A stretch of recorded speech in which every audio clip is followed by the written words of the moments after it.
literally ant. Okay, so today I'm going to be doing Excel. So we're going to be teaching you a few things that are super useful in everyday jobs.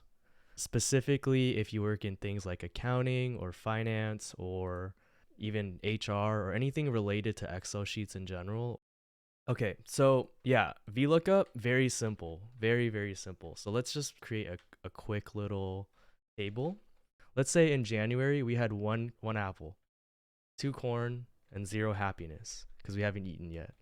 And in February we have zero, zero, and then three happiness. And let's just, I don't know, put a bunch of arbitrary numbers. We can even just put random words in here. And so if we were to VLOOKUP this, the way that I like to think about VLOOKUP is I'm looking for this thing in this table and I want this thing to come out. That's literally VLOOKUP. What does that mean? So let's say we're looking for apples in this table. This column is 1, this column is 2, this column is 3, 4, 5, 6, etc., right? So I'm looking for apples in January.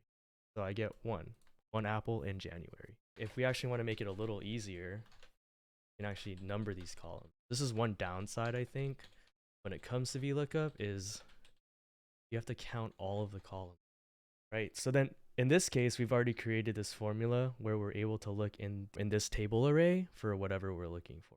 So we can actually change the column to 3, which will give us February, which is 0, or we can change these things that we're looking for. Column C, instead of apples, we can look for corn, happiness.